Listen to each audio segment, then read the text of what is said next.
Bonjour à tous et à toutes et bienvenue de retour sur le plateau de cette web TV sur le stand de la CNBF installé au cœur du salon européen, le salon référent pour les professionnels de la boulangerie-pâtisserie en France et à l'international.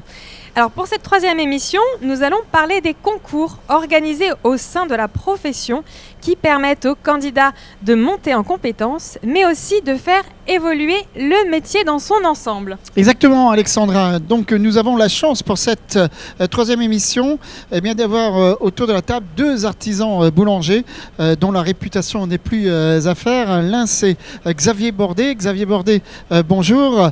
Vous êtes, comme je vous l'ai dit, artisan boulanger avant tout, président commission de la communication, de la promotion et de l'information au sein de la Confédération, bien évidemment. À côté de vous, Bernard Zabé. Bernard, bonjour. Vous êtes en pleine forme. Vous êtes vice-président de la commission qualité, formation et innovation. Tout à fait. Je n'ai plus rien à cacher, c'est ça? Tout va bien? C'est ça. Voilà, nous aurons aussi en duplex avec vous, Alexandra, parce que vous allez nous quitter. Tout à fait, je vais m'éclipser discrètement pendant l'émission. Exactement, pour retrouver Jean-Luc Chapuis en duplex. Jean-Luc Chapuis, il est boulanger, donc président du syndicat départemental et des maîtres artisans boulangers et boulangerie-pâtisserie de la Haute-Loire, président de la commission aussi de la restructuration, de la réglementation et de la modernité au sein de la Confédération. Tout à fait.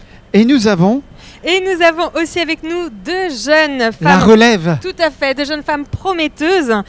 Nous avons tout d'abord Manon Pénaner, qui est lauréate MAF Boulanger 2021, et Julie Unterreiner, lauréate Meilleur jeune boulanger 2021.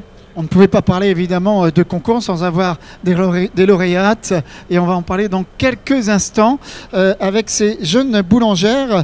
Et vous allez commencer, Alexandra, avec Bernard Zabé. Tout à fait. Nous allons commencer ce tour de table par vous, Bernard Zabé. Tout au long de votre carrière, vous avez participé à l'organisation de nombreux concours.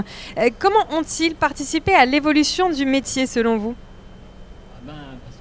On veut toujours aller au-delà de ses possibilités, donc on se creuse, on cherche, on innove.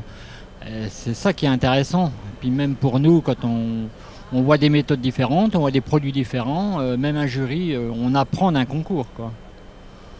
Donc c'est hyper important. Et alors vous dites que les concours ne boostent pas que les candidats, qui d'autre ? Voilà, c'est ce que je viens de vous dire, même un jury...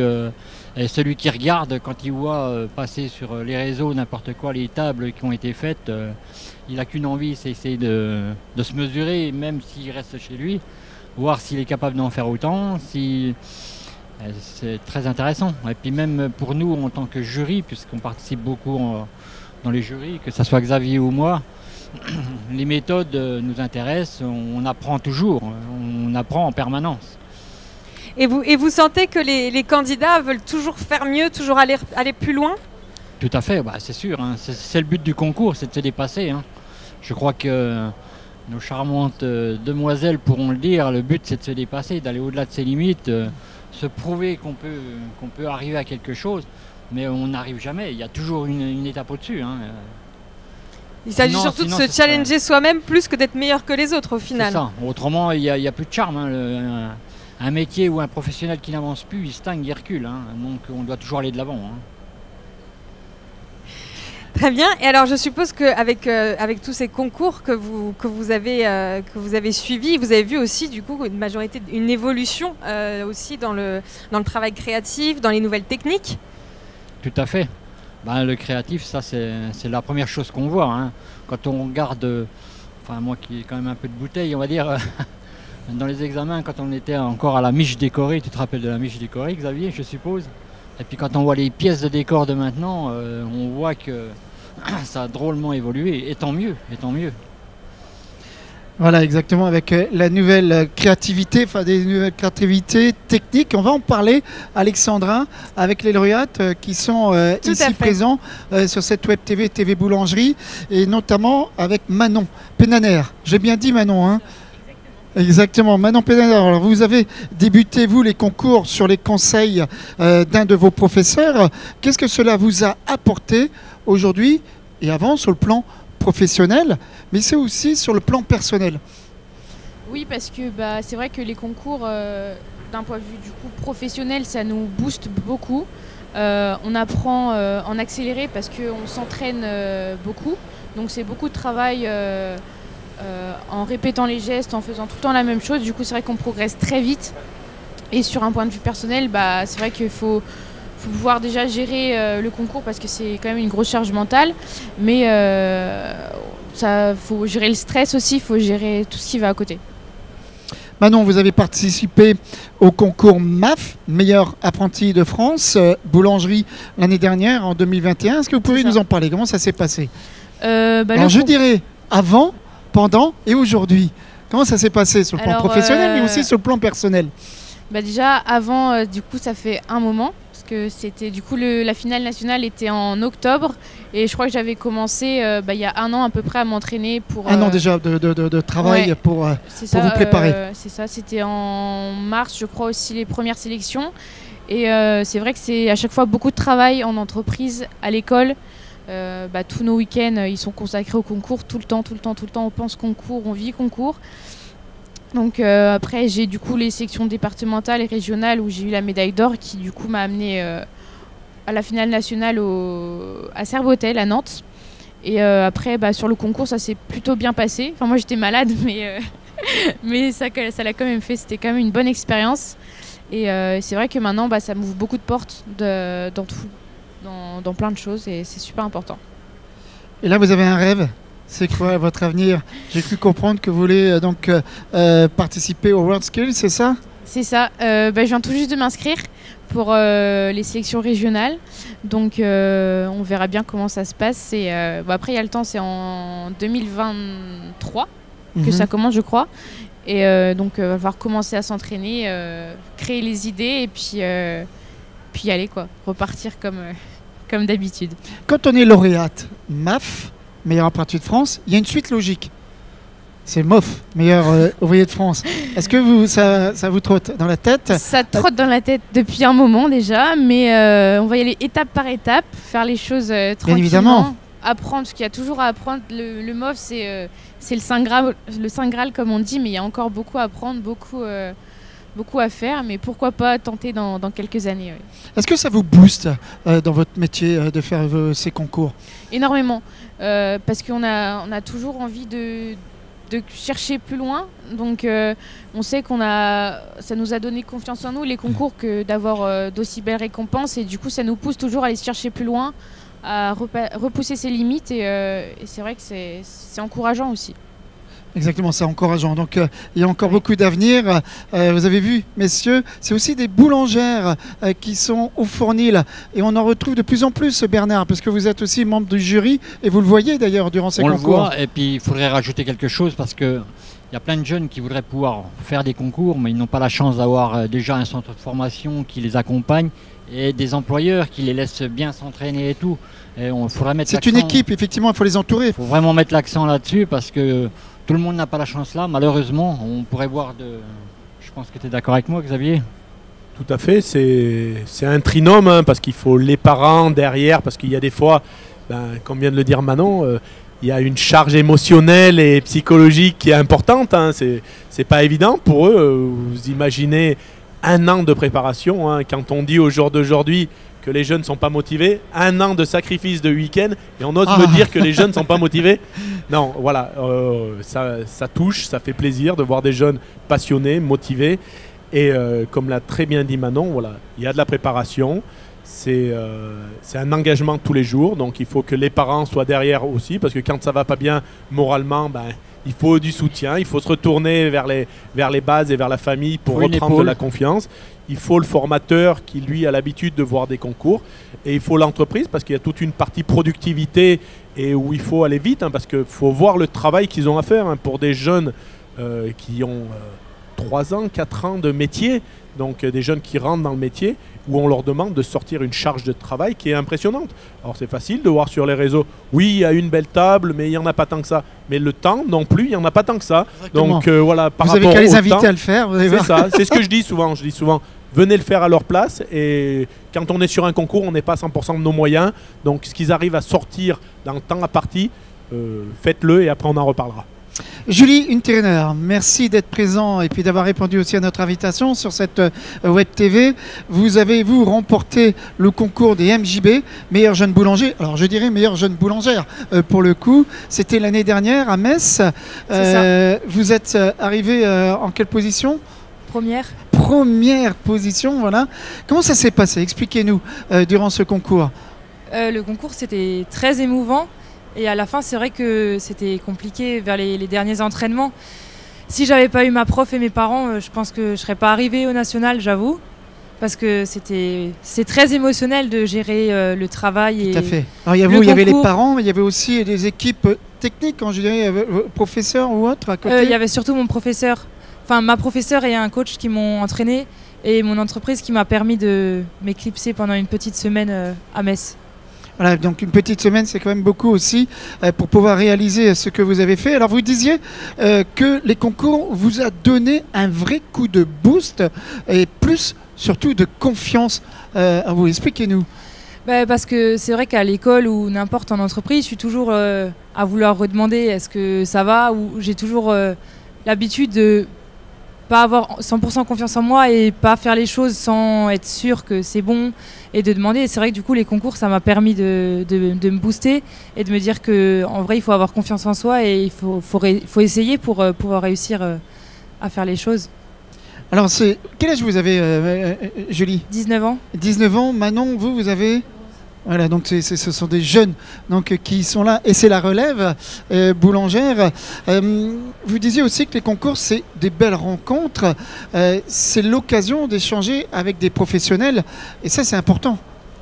C'est vrai que ça nous aide beaucoup parce qu'en parlant avec les jurys ou avec les autres candidats, on peut apprendre ce qu'eux ils ont fait, comment ils l'ont fait, des nouvelles méthodes de fermentation, enfin de voir ce que les autres y font pour pouvoir comparer et après avoir de nouvelles idées. C'est ça, ce sont des échanges d'idées, techniques et créativité. Et après de voir par rapport à un professionnel aussi ce qui est bien et pas bien et ce qu'on pourrait améliorer, pas avoir toujours l'avis des mêmes personnes. Ça aide beaucoup. Et après on apprend aussi de nos erreurs. Parce que c'est vrai que si je m'étais pas entraînée autant, j'aurais peut-être pas réussi au national parce qu'il m'était arrivé quelque chose et qui m'était déjà arrivé lors d'un entraînement, du coup je savais comment gérer. Mais peut-être que si ça m'était pas arrivé et qu'on m'avait pas aidé sur ça, j'aurais peut-être pas pu pouvoir réussir à sortir quand même la production qu'il fallait. Exactement. Est-ce que ça a changé beaucoup de choses depuis dans votre vie professionnelle et personnelle aussi, depuis que vous avez remporté les MJB ? Déjà, j'ai dû parler pas mal au journal et tout ça, voilà, alors ça m'a un peu mis plus à l'aise. Les grands médias sont venus vous voir et vous interviewer ? À la boulangerie, ils sont venus faire un reportage et après j'ai eu des interviews à la radio.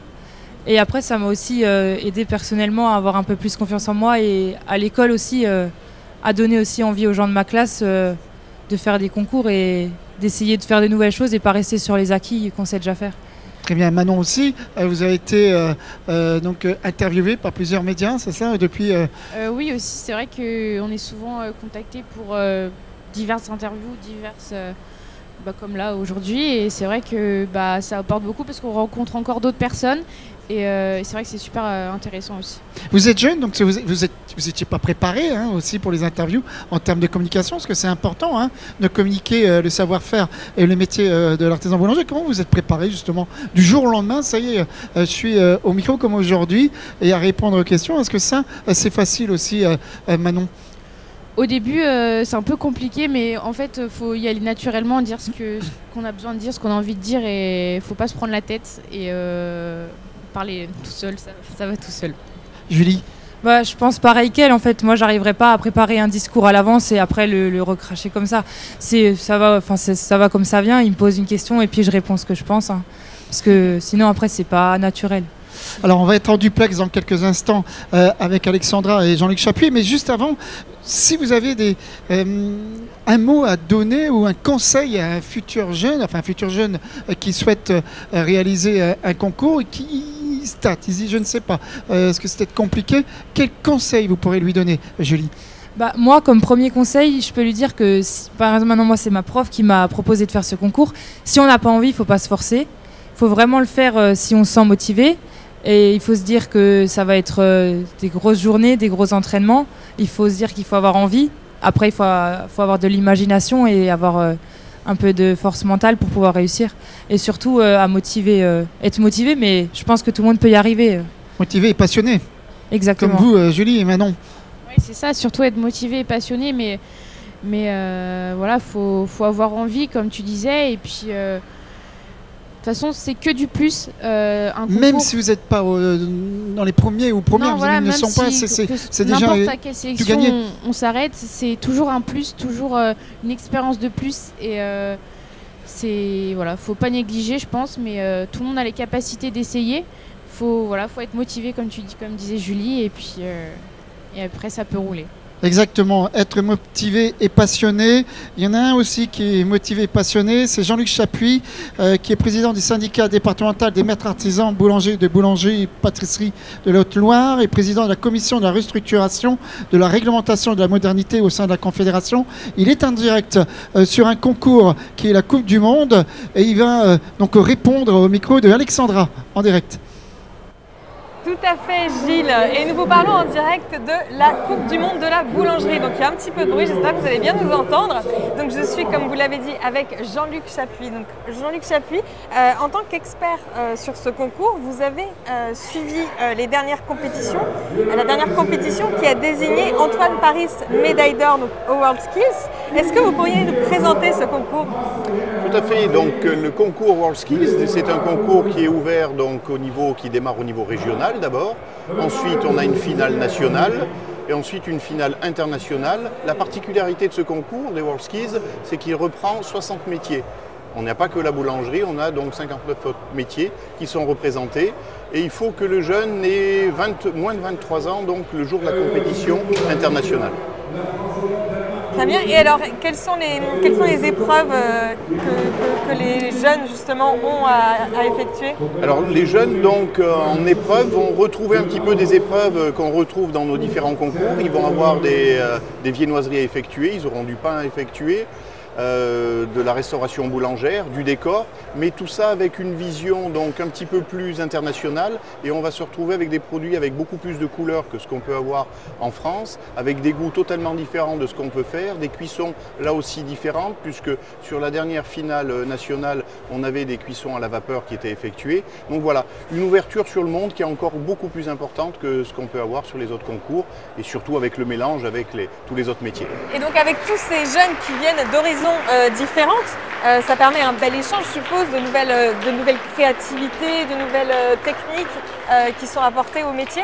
Tout à fait, des nouvelles techniques, de nouvelles façons de faire, de nouvelles façons de penser, avec des contraintes qu'on n'a pas sur nos concours nationaux, avec des utilisations de couleurs qu'on n'a pas sur nos concours nationaux. Sur le dernier concours donc à Lyon, on a eu une utilisation et une cuisson donc à la vapeur pour la restauration boulangère. Donc voilà, on ouvre sur les jeunes, on essaie de leur faire découvrir d'autres choses et on va se former donc jusqu'à la compétition qui va avoir lieu à Shanghai au mois d'octobre. On va se former au moins pendant au moins 4 stages sur lesquels on va travailler différents produits. On a des partenaires qui vont venir nous aider, des coachs qui vont venir aider les jeunes. Et entre tous ces entraînements, on va avoir aussi des entraînements de l'équipe de France, puisque la France va partir avec 54 autres candidats pour représenter la France. C'est un petit peu comme pour les Jeux Olympiques, il y a l'équipe de France des métiers, et cette équipe de France des métiers, elle est préparée physiquement, elle est préparée mentalement, justement pour que on ramène un maximum de médailles d'or. Eh bien, merci beaucoup Jean-Luc Chapuis, vous l'aurez compris, encore un concours qui apporte beaucoup à la profession. Et je vous laisse poursuivre le sujet en plateau. Gilles, je vous rends la parole. Merci Alexandra, qu'on va vous retrouver dans quelques instants, parce que vous êtes à quelques pas sur le concours de la Coupe du Monde, actuellement sur le Syrah Européen Porte de Versailles, en direct. J'ai à côté de moi, en direct aussi, Xavier Bordet. Xavier Bordet, vous êtes président de commission de la communication, de la promotion et de l'information au sein de la Confédération.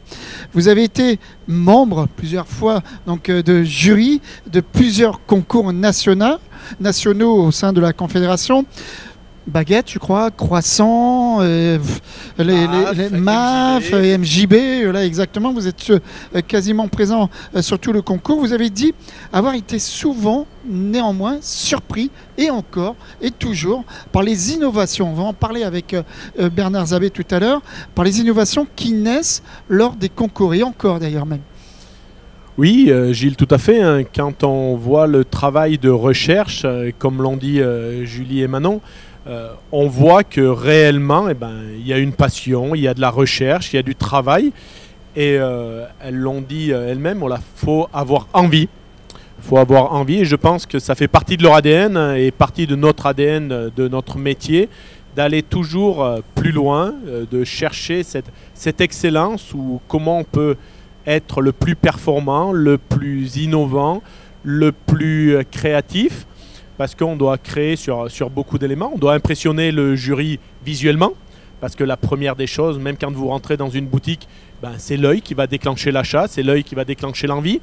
La deuxième chose va être de pouvoir donner envie au client de revenir. Parce qu'une fois qu'il va l'avoir goûté, là, il y a toute la créativité qui va C'est pas un one-shot, hein, c'est-à-dire qu'il faut qu'on revienne dans la boulangerie et pour ça, il faut que ça soit beau et bon. Voilà, et c'est là où quand vous êtes, nous, on a des produits qu'on peut dire en boulangerie classique ou ordinaire tous les jours, voilà, qu'on connaît, une bonne baguette tradition française, un bon croissant, ça certes, mais quand il y a des plus-values ou quand on est sur un concours, il ne suffit pas d'avoir un bon croissant parce que tout le monde a un bon croissant, tout le monde a un bon produit. Il faut pouvoir se démarquer pour être premier, pour être lauréat. Il faut pouvoir aller plus loin. Donc il faut être innovant, il faut être créatif, tout en prenant des risques, des fois, d'aller trop loin sur un goût trop puissant ou sur un produit méconnu. Et aussi, ce qui amène des plus-values, c'est toute la recherche qu'ils ou qu'elles font d'un point de vue nutritionnel. Parce qu'au jour d'aujourd'hui, on voit que le consommateur s'arrête aussi sur le bien manger, le bien-être, d'où viennent les produits et l'avantage nutritionnel de ce qui peut être apporté. Pas trop de sucre, avoir des équilibres qui soient très très intéressants. Et c'est extraordinaire quand on voit le travail. C'est pour ça que je vous dis, je suis surpris quand ils ont des arguments, quand ils échangent avec nous sur tout le travail qu'ils ont fait en amont. Et comme l'a dit tout à l'heure Manon, c'est 1 an de recherche et de travail et de persévérance. C'est pas dire, voilà, oh tiens, je me suis réveillé ce matin, tiens, j'avais envie d'aller faire le concours. Non, non, c'est pas du tout ça. Il y a un travail, il y a un engagement, il y a une passion.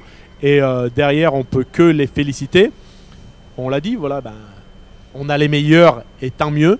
Mais on a tout un tas de jeunes qui des fois échouent pour pas grand-chose parce que Julie l'a très bien dit aussi. Il y a des fois où on se trompe et il faut apprendre de ses erreurs. Des fois, ça nous fait grandir. Des fois, ça nous met à terre aussi. Parce qu'il y a des fois, c'est très très dur, hein, l'erreur, quand vous êtes engagé et que l'erreur arrive. On voit certains candidats qu'on ramasse à la petite cuillère parce qu'ils avaient fait X fois ce produit, ça s'était toujours bien passé. Et ce jour-là, ça se passe mal. Et il faut qu'ils se relèvent. Ils ont envie d'abandonner. Et on leur dit non, non, tu t'imagines, tu t'es entraîné pendant un an. Il faut y aller. Donc voilà, faut revenir. C'est ça. Il y a toute cette persévérance à un âge, tu l'as dit tout à l'heure, 19 ans. 19 ans, est-ce qu'on aurait été assez costaud pour pouvoir faire psychologiquement ce que font ces jeunes-là? Donc c'est extraordinaire et c'est vrai que voilà, je suis souvent très reconnaissant. Je pense que moi, Bernard et toute l'équipe qui corrige tous les concours, on essaye de faire un maximum pour qu'ils soient le mieux accueillis possible, dans les meilleures dispositions et qu'on soit là pour les soutenir parce que, encore une fois, cette excellence et cette recherche qui est faite, c'est une passion, c'est un ADN, c'est une motivation et on ne peut qu'être reconnaissant envers eux de tout ce travail accompli, envers les lauréats et encore une fois, envers ceux qui malheureusement n'arrivent pas au bout, mais à qui ça a permis de grandir parce que le but est bien là, de leur permettre de grandir. On a tous eu des échecs dans nos vies personnelles. Le but est de grandir et de pouvoir rebondir et qu'ils n'en repartent pas, au contraire, en étant affaiblis et en disant non, je suis nul et ça ne marche pas. Ils le sont dans le carré des meilleurs. C'est l'excellence. Quand on est sur un concours de ces niveaux, MJB, MAF, on fait partie des meilleurs.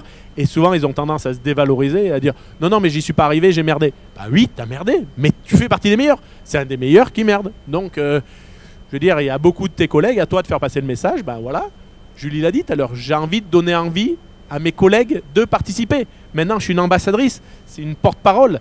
Donc, et elle continue, l'une comme l'autre. Donc voilà, c'est d'excellents vecteurs. Et voilà, il faut que même les jeunes qui ne sont pas sur les places du podium, ils ont toute capacité à mobiliser, à aller et à rebondir sur d'autres concours.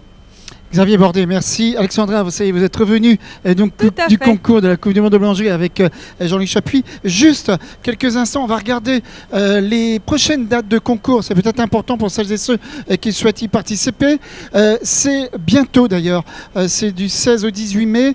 C'est toujours organisé par la Confédération. Ça sera sur le parvis de la cathédrale de Notre-Dame de Paris, à quelques pas d'ici, à l'occasion de la fête du pain. Eh bien, il va y avoir le concours national de la meilleure baguette de tradition française. Ensuite, au mois d'octobre, eh bien, il va y avoir le concours du meilleur croissant, du national du meilleur croissant au beurre. Cela sera du 24 au 26 octobre et cela sera au CFA de Versailles. Ensuite, vous irez dans la Mayenne pour la semaine de l'excellence. Et c'est là où Julie va retrouver quelques mémoires et quelques souvenirs, puisque durant cette semaine de l'excellence, il va y avoir les MJB, les meilleurs jeunes boulangers, et le trophée des talents du Conseil de la vente. Et on va en parler aussi dans quelques secondes. Et enfin, on va terminer le 5 et 6 décembre. Et c'est un nouveau concours au niveau national, au niveau de la Confédération. C'est le concours national de la meilleure galette. Tout un programme, Alexandra. Aux amandes. Oui, tout à fait, bien évidemment. Et là, on parlait juste, si on veut, je veux bien remettre les dates de concours. Merci. On parlait donc du trophée des talents et du conseil de la vente. Parce que là, on parle beaucoup de fabrication. C'est ce qu'on voit plus tout à l'heure au niveau du concours. Mais il est super important, non seulement de fabriquer, mais aussi de bien vendre. Et là, les concours ont aussi un grand rôle pour montrer que dans la vente, c'est aussi important que de fabriquer dans le fournil. Vente et conseil. Vente et conseil, Bernard, allez-y, vous pouvez en parler. Xavier est mieux placé que moi pour ça, mais voilà, vente et conseil. C'est ça, la vente et le conseil, c'est primordial, parce qu'aujourd'hui, le conseil, on peut avoir de très bons produits, s'ils ne sont pas mis en avant comme il faut, bien placés, bien disposés, dans des vitrines avec de beaux éclairages, sur une belle communication, parce qu'aujourd'hui, le consommateur a envie de savoir d'où viennent ces produits, qu'est-ce qui est mis dedans, comment c'est fabriqué, quelle méthode de fermentation. Grâce à toutes les émissions qu'il y a eu, ça a permis aux consommateurs de connaître des termes qu'ils ne connaissaient pas. Fermentation, c'était peut-être pas des termes qui étaient forcément connus du grand public. Toutes les émissions de télé, ou toutes les émissions comme on fait là, tous les réseaux sociaux, à partir du moment où on communique, où on échange, les web télé ont permis d'amener des conseils techniques aux consommateurs, de leur amener de l'information. Et les talents de la vente et du conseil permettent aussi de mettre en avant ces filières-là qui sont primordiales pour nous. Et ce qui est extraordinaire, c'est que sur un métier comme le nôtre, on est, je pense, le seul métier dans les talents de la vente qui sommes aussi près de notre consommateur. Je pense qu'aucun autre métier connaît vos allergies, connaît votre date d'anniversaire, connaît vos fêtes, connaît vos goûts. Parce que quand vous allez chez le boulanger, je ne vais pas prendre ça parce que ma compagne est allergique aux œufs, aux fraises, à l'arachide. Là, c'est l'anniversaire. C'est comme un médecin. Je pense qu'on est aussi proche et c'est aussi extraordinaire. Alors, je ne suis pas au magasin, un petit peu, mais ce n'est pas mon premier métier. Mais c'est vrai que je trouve le métier des talents et des conseils de la vente extraordinaire parce qu'on a cette capacité-là à être proche de notre consommateur. Et je pense que ça représente beaucoup, c'est nos ambassadeurs de la boulangerie française. Parce que voilà, on a une baguette qui est mondialement connue, mais nous, on connaît mondialement tous nos clients. Bernard, un mot. Oui, moi, je voudrais rajouter, le personnel de vente, c'est un vrai lien social avec le client. Il ne faut pas perdre ça de vue. Le client, il vient quasiment tous les jours, il connaît tout ce qui se passe dans la famille. Les naissances, les petits bobos, on sait tout. On est l'oreille attentive. Enfin, le personnel de la vente est l'oreille attentive des clients. Donc ça, c'est hyper important. C'est pour ça que il faut mettre ça en avant, le conseil, les trophées de la vente. Il faudrait que les centres, tout ça, comprennent qu'il est important de participer à ces concours, de mettre en avant tout le personnel de la vente, qu'il mérite amplement en plus. Et nous aurons d'ailleurs une émission sur ce plateau consacrée au métier du conseil et de la vente. Des métiers en effet indispensables parce que même le meilleur pain ne se vend pas tout seul. Tout à fait, Alexandra. J'avais toujours une formule. Un excellent pain avec une mauvaise vendeuse, ça se vend qu'à moitié. Un pain moyen avec une très bonne vendeuse, ça se vend. Exactement. Et ce qui est extraordinaire, c'est que, comme vous voyez, on a une parité qui est assez extraordinaire dans nos métiers parce qu'on est, je crois, c'est pas je crois, j'en suis sûr, 53% de femmes dans les métiers de la boulangerie, pâtisserie, artisanale. On a 2 jeunes représentantes qui finissent sur le podium pour la fabrication, et c'était un jeune homme qui était sur le podium des talents et des conseils de la vente. Donc preuve de notre parité et le fait qu'il y ait aujourd'hui plus de tabous ou de métiers Il y a une mixité, préservés. effectivement. Et la preuve, Tout à fait. ici même, Tout à fait. Aujourd'hui, Manon et Julie. si on veut faire passer un message, c'est-à-dire que tous les métiers, parce qu'il y a plusieurs métiers dans la boulangerie, pâtisserie, artisanale au jour d'aujourd'hui, on a les métiers de la boulangerie, forcément, les métiers de la pâtisserie, mais on a aussi toute une partie restauration et vente, conseil. Et voilà. Et tous ces métiers-là sont ouverts aussi bien aux garçons qu'aux filles. Et ça fait plaisir et chaud au cœur de voir que les filles sont rentrées en force dans les laboratoires et font partie de l'excellence et nous tirent vers le haut. Et que les garçons, sont pas en reste parce qu'ils sont aussi d'excellents communicants. voilà. Tout est dit, Alexandra. Tout est dit, je pense, mais je pense presque. qu'on pourrait encore en parler Exactement. pendant des heures. Toute En l'après-midi. tout cas, merci en tout cas à tous les 4 pour vos témoignages, pour votre participation à cette émission qui est à présent terminée. Nous vous remercions et nous vous retrouvons tout à l'heure pour une nouvelle émission qui sera consacrée aux nouvelles céréales. Vous pouvez retrouver toutes les émissions en replay sur le site internet www.boulangerie.org, rubrique vidéo. Et je vous souhaite un très bon salon à tous. Merci. Bon salon à tous. Merci.